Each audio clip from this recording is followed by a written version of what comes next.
Buat teman-temanku yang baru gabung, bisa cek di playlist untuk urutan videonya, dan bisa juga cek di playlist untuk judul barunya.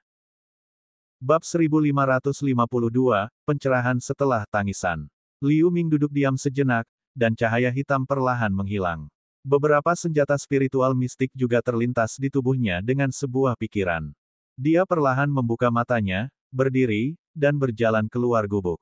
Bersamaan dengan nafas segar, suara dawai bambu yang nyaring dan merdu terdengar pelan. Di halaman luar, Jialan dan Ye Tianmei sedang duduk di rumput sambil memainkan piano dan seruling. Ketika mereka mendengar suara itu, mereka segera menoleh. Suami, kedua wanita itu dengan cepat meletakkan instrumennya dan maju ke depan sambil tersenyum. Saat kedua wanita itu berjalan, langkah mereka sedikit aneh. Pinggang mereka jelas sedikit lebih tebal dan perut bagian bawah mereka sedikit membuncit. Hati-hati, Liu Ming buru-buru menyapa mereka dan memegang tangan halus mereka. Selama lebih dari setahun, mereka menikmati hidup di tempat sepi ini. Lebih dari setengah tahun lalu, kedua wanita tersebut di waktu yang hampir bersamaan. Meskipun Liu Ming senang dengan hal ini, dia juga sedikit kecewa. Dia akan naik. Berdasarkan waktu yang tersisa, ia mungkin tidak memiliki kesempatan untuk melihat anak-anaknya lahir, apalagi tumbuh bersama anak-anaknya seperti orang tua fana pada umumnya. Bagaimana persiapanmu untuk kenaikan? Ye Tianmei bertanya dengan lembut saat mereka duduk di bangku batu di luar rumah. Semuanya berjalan sesuai rencana senior Luohu. Seharusnya tidak ada masalah. Liu Ming berkata dengan lembut. Itu bagus. Ketika Ye Tianmei dan Jialan mendengar ini, mereka merasa lega. Liu Ming memandang mereka dengan sedikit rasa bersalah. Suamiku, kamu tidak harus seperti ini. Anda telah meninggalkan kami harta paling berharga di dunia. Lihat, si kecil bergerak lagi. Jialan dengan lembut membelai perut bagian bawahnya dan berkata, saya pasti akan naik ke alam atas dan menunggu Anda di sana. Sedikit kegembiraan muncul di mata Liu Ming.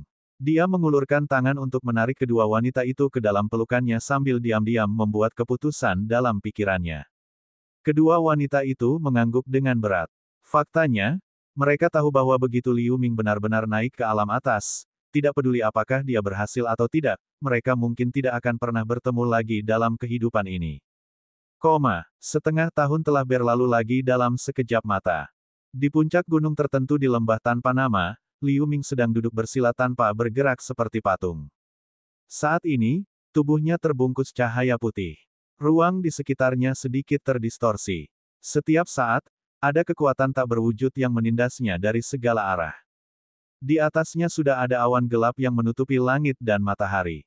Sebuah pusaran gelap muncul samar-samar dari sana. Pembuluh darah di dahi Liu Ming terlihat. Ada sedikit penderitaan di wajahnya. Kekuatan penindas yang ada di mana-mana di ruang sekitarnya menjadi semakin kuat.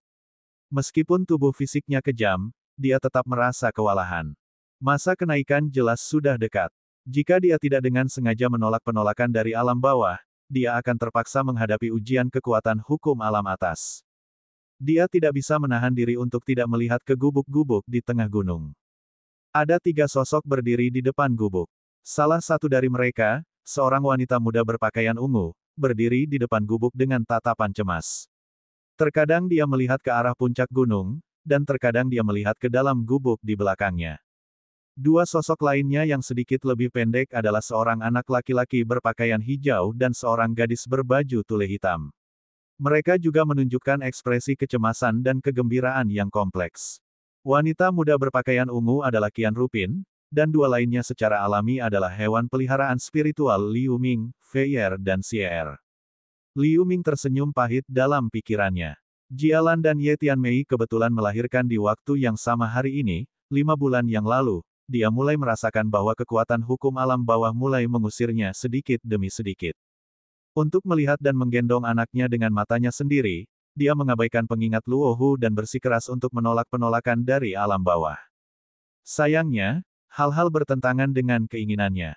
Saat kekuatan hukum meningkat dari hari ke hari, dia harus menjauh dari Ye Tianmei dan Jialan 3 bulan lalu. Jika tidak, kekuatan hukum yang sewaktu-waktu bisa pecah dan mempengaruhi persalinan. Pada saat ini, angin kencang tiba-tiba melonjak di udara, dan pusaran di awan gelap berangsur-angsur terbentuk. Untuk sementara waktu, dunia berada dalam kekacauan yang bergejolak. Cahaya putih pada Liu Ming meningkat, dan kekuatan penindasan dari ruang sekitarnya tiba-tiba meningkat lebih dari 10 kali lipat. Tubuh Liu Ming terguncang. Dia memuntahkan darah dan mengeluarkan darah dari 7 lubangnya. Awan hitam di udara meluas dengan cepat, mengubah seluruh langit menjadi hitam seolah-olah malam hari. Hentikan. Jika kamu bertahan lebih lama lagi, kamu akan meledak dan mati. Suara Luohu tiba-tiba terdengar di telinga Liu Ming. Di depan gubuk, Feier dan Xier sangat ingin melihat keadaan Liu Ming saat ini. Apa yang harus kita lakukan? Guru sepertinya tidak dapat bertahan lebih lama lagi.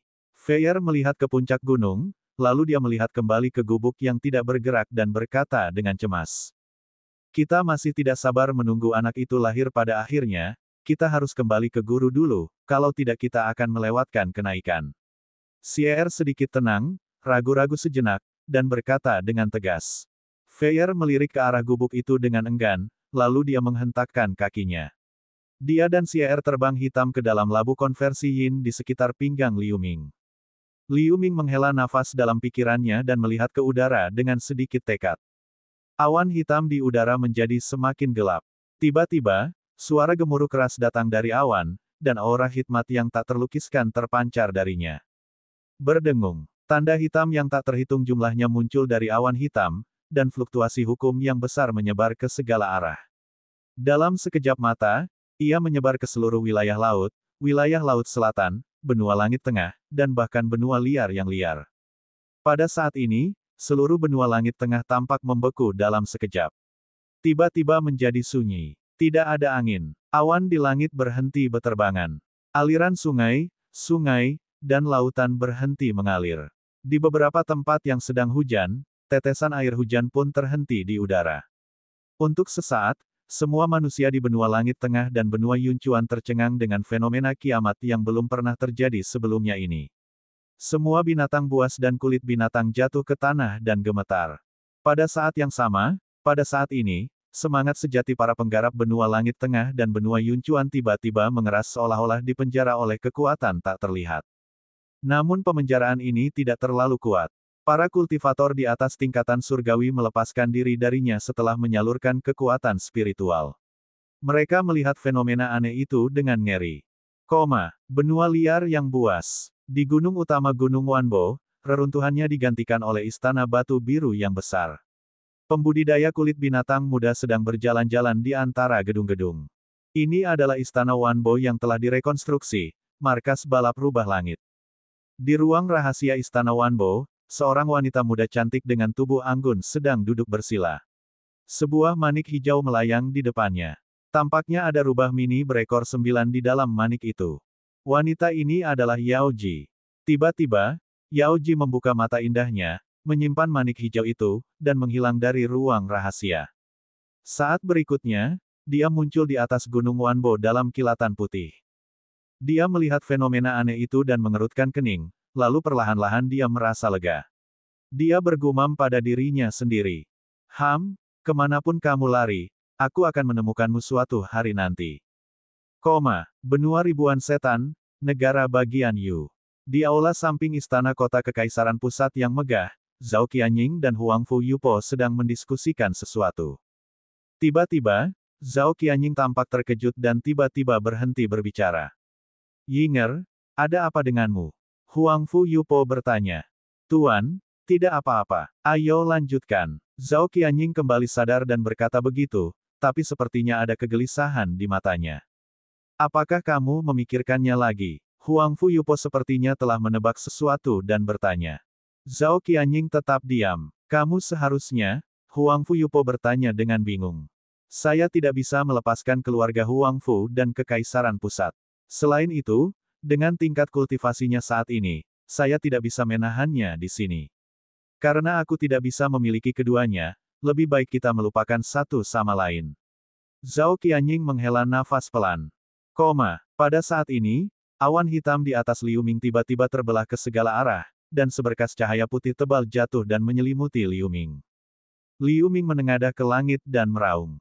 Aspek fantasi hitam dan putih menyilangkan lengan mereka dan membentuk persegi. Di tengah alun-alun, pola 8 diagram hitam putih muncul dan diputar perlahan. Sinar cahaya putih terhalang oleh 8 diagram. Namun, kedua aspek fantasi itu berkedip-kedip dengan liar. Cahaya spiritual meredup dengan kecepatan yang terlihat dengan mata telanjang. Saat itu, tangisan bayi terdengar dari gubuk di bawah. Suaranya tidak keras, tapi Liu Ming bisa mendengarnya dengan jelas. Liu Ming terkejut pada awalnya, dan kemudian dia menunjukkan ekspresi ekstasi yang luar biasa.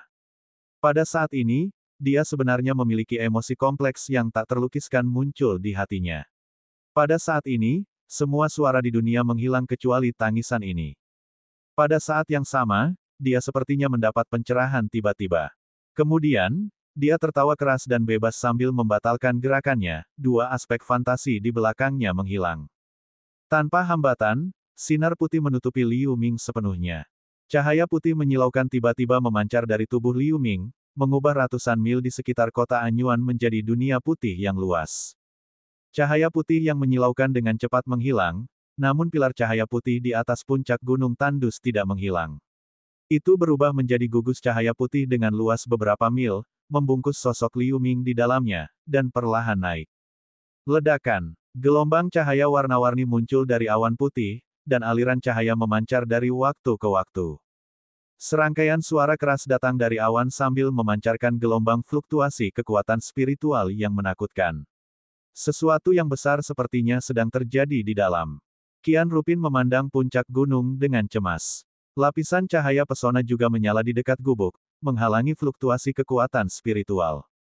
Setelah setengah jam, awan perlahan menghilang, dan sosok buram besar perlahan muncul di udara. Siluet Liu Ming samar-samar terlihat. Dia sedang melihat ke bawah ke gubuk di tengah gunung. Pada saat ini, tangisan bayi lain terdengar dari sana. Sesaat kemudian, Jialan dan Ye Tianmei masing-masing keluar dari gubuk sambil menggendong bayi yang dibedong, terlihat sedikit lemah. Mereka segera melihat sosok besar di udara. Pada saat ini, awan hitam yang mengepul di udara tiba-tiba menghilang, dan pusaran luar angkasa yang besar muncul. Sebuah kekuatan dahsyat meluncur, menyedot sosok besar itu.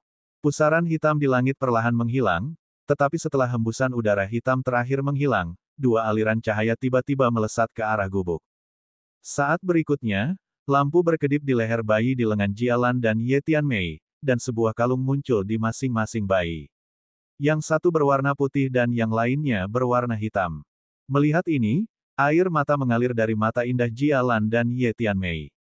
Mereka mengangkat kepala lagi dan melihat ke arah langit seolah mencoba mencari sosok melalui langit.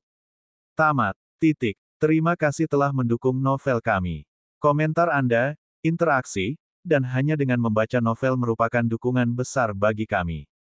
Temukan apa yang terjadi selanjutnya dengan mengakses bab-babnya sebelum orang lain. Dukungan Anda sangat berarti bagi kami. Klik di sini untuk mengakses halaman dukungan kami.